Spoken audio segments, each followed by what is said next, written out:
परम आदरणीय मित्रों, डिजाइन योर डेस्टिनी में एक बार फिर से आपका स्वागत है। बड़े दिनों बाद फिर से मुलाकात हो रही है। अभी शब्द शक्ति के ऊपर मैंने बहुत सारी आपसे बातें की थी और मैंने कहा था कि मैं आगे किसी शक्ति के बारे में बात करूंगा। ऐसी असीम शक्तियाँ ईश्वर ने हमें प्रदान की है, और जब आपकी डेस्टिनी आप डिज़ाइन करते हैं तो उसमें ये सारी शक्तियाँ आपके कितने काम आ सकती है, इस बात के ऊपर बात मैं आपसे लगातार कर रहा हूँ। शब्द शक्ति ऊपर जैसे मैंने बताया कि शब्द शक्ति कितनी महत्वपूर्ण है और शब्द का कैसे उपयोग करना चाहिए और शब्द शक्ति से हम क्या कर सकते हैं, और युगों युगांतर से जो शब्द शक्तियाँ चली आ रही हैं उसका कैसे उपयोग करके और कैसे लोग आगे बढ़े, कैसे उन्होंने अपनी शक्ति को जागृत किया, कैसे चेतना के साथ जागृत करके उस शक्ति का उपयोग किया। ऐसे हम भी अपनी शब्द शक्ति का उपयोग कर सकते हैं और बहुत आगे बढ़ सकते हैं। शब्द शक्तियों पर मैंने एक नहीं तीन वीडियो बना करके आप लोगों को भेजे। आज हम बात करते हैं ईश्वर द्वारा दी हुई हमारी असीम शक्ति कल्पना शक्ति के बारे में। जब कल्पना शक्ति के बारे में बात करते हैं तो बड़ा आश्चर्य होता है। कल्पना भी कोई शक्ति होती है, कल्पना कोई ऐसी शक्ति होती है। कई सारे लोग कहना होता है कल्पना एक सोची हुई बात होती है। कई लोगों का मानना है कि कल्पना एक मनगढ़ंत बात होती है, इसका तर्क से कोई लेना देना नहीं होता। लेकिन जहाँ तक मैं सोचता हूँ, मैं जानता हूँ कि तर्क की प्रथम सीढ़ी अगर कोई होती है तो कल्पना होती है। अब आप कल्पना शक्ति को, कल्पना को अच्छे तरीके से समझिए। इस कल्पना को समझने के पहले मैं कल्प आपको समझाता हूँ। देखिए, जब भी हम कल्प की बात करते हैं तो कल्प की बात मतलब अगर आप युगों की गणना जानते हैं, अगर आप समय की गणना जानते हैं, आप जानते हैं कि हमारा जो हिंदू नव संवत्सर जब आता है, नववर्ष जब आता है, गुड़ी पड़वा जब आता है, उस समय अक्सर एक संस्था जो है वो, संघ जो है वो पूरी काल की गणना करके भेजता है कि कैसे काल चला आ रहा है, कैसा चार काल चला आ रहा है। और आप और हम सब युगों की बात करते हैं तो सतयुग की और त्रेता की, द्वापर की, और उसके बाद कलयुग की बात करें तो कितने सारे युग आए, कितने हजार करोड़ वर्ष हो गए, कब राम आए, कब कृष्ण आए, उसके पहले भी कई सारी चीज़ें जब सामने आई तो ये युगों की गणना। तो ऐसे चार युग जो होते हैं, ऐसे चार युगों का एक महायुग कहलाता है और ऐसे 1000 महायुगों का एक कल्प कहलाता है।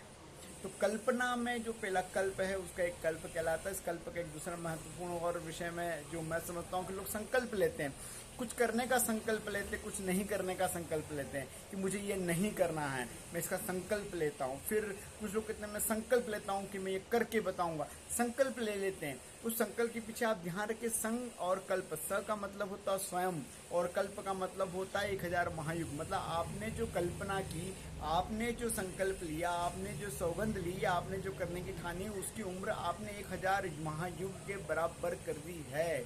4 महायुग के बराबर 1000 महायुगों के बराबर एक कल्प होता है। तो आपने उस कल्प के बराबर अपने आप को कर लिए। लोग संकल्प तोड़ देते हैं, बहुत छोटा मन होता है, वो छोटा मस्तिष्क होता है जब हम संकल्प तोड़ते हैं। लेकिन जिन्होंने संकल्प ले लिया और संकल्प के लिए काम किया, वो जानते हैं कि संकल्प की शक्ति कितनी जबरदस्त संकल्प शक्ति है। तो ये कल्प जो है, ये कल्प 1000 महायुग के बराबर होता है। इसलिए कल्पना शक्ति को आप कमजोर ना समझे, कल्पना को आप कम ना समझे। कल्पना शक्ति बहुत बड़ी शक्ति है। आपने अगर बहुत सारे पूर्व के कोई धार्मिक सीरियल देखे होंगे तो आपको लगता होगा कि उसके अंदर कल्प वृक्ष की बात की थी। आज भी मनुष्य सोचता है, कई बार के लोग सोचते होंगे, मैं भी कभी कभी सोचा मैंने भी कि कल्प वृक्ष मेरे पास होता।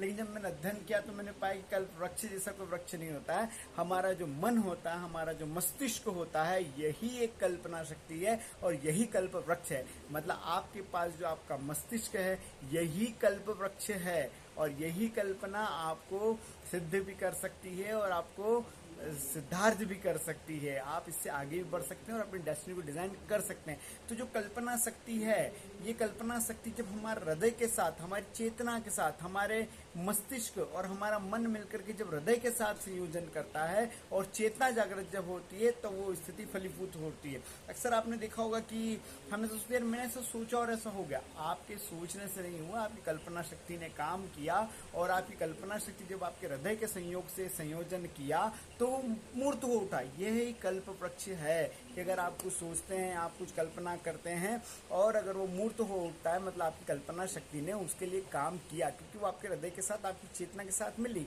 अभी कल्पना शक्ति हमारे पास कहाँ से? तो जो कल्पना शक्ति ईश्वर के पास है वही कल्पना शक्ति हमारे पास है।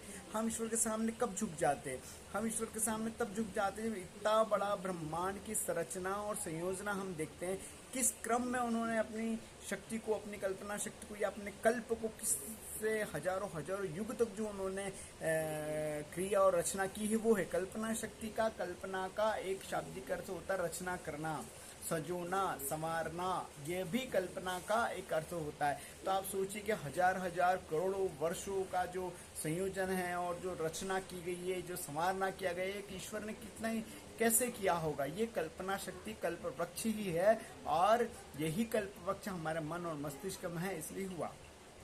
अब देखिए, ये कल्प की जब बात आती है तो लोगों को लगता है कि पता नहीं मैं कल्प की कहीं से बात उठा के ला रहा हूँ, लेकिन अगर आप हनुमान चालीसा पढ़ते हैं तो उसके अंदर बात की गई युग सहस्त्र योजन पर भानु। युग सहस्त्र मतलब 1000 युग, 1000 युग के बराबर। 1000 युग मतलब 1000 महायुग मतलब कल्प। 1000 युग योजन पर भानु, योजन मतलब दूरी, दूरी पर भानु लील्यता ही मधुर फल मानो। जो हनुमान जी महाराज उन्होंने अपने समझ लीजिए ब्रेकफास्ट में सन को, सूर्य को उन्होंने ले लिया था, ग्रहण कर लिया था, और उसके बाद मधुर फल उन्होंने पाया। तो ये आज इस बात से प्रमाणित होता है कि 1000 महायुग के बराबर एक कल्प होता है। संकल्प का जो कल्प है वो भी 1000 महायुग के बराबर होता है। इसलिए अगर आपको संकल्प लें तो इस संकल्प शक्ति को अपनी कल्पना शक्ति के साथ जोड़ करके, अपने हृदय और मन और मस्तिष्क की शक्ति के साथ जोड़ करके आप करें, और इस रचना को, सजने को, संवारने को आप आगे बढ़ाएं, तो आपकी डेस्टिनी डिजाइन हो जाएगी। अब एक महत्वपूर्ण बात मैं बताने जा रहा हूँ। हम सपने देखते हैं, आप देखते होंगे कई बार आप कई चीजें सोचते होंगे से मतलब आप कुछ चीजों की कल्पना करते होंगे और वो आपके सपने में आ जाती है। सपने में कैसे आती है? सपने के अंदर जो चीजें आती है वो हमारी कल्पना शक्ति जब काम करती है तो ही हमें सपने आते हैं।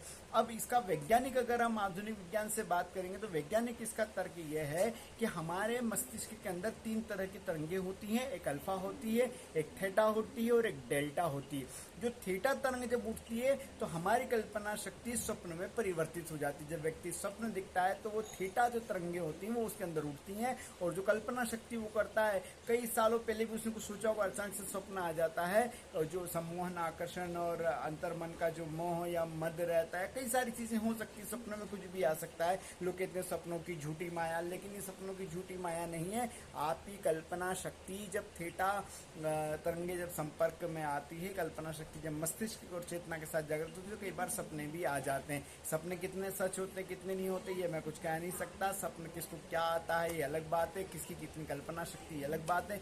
लेकिन कल्पना शक्ति अपने आप में कल्प वृक्ष है, बहुत बृहद शक्ति है, ईश्वरी शक्ति है। और इस कल्पना शक्ति जो है, ऐसा कहा जाता है ना, आवश्यकता आविष्कार की जननी है।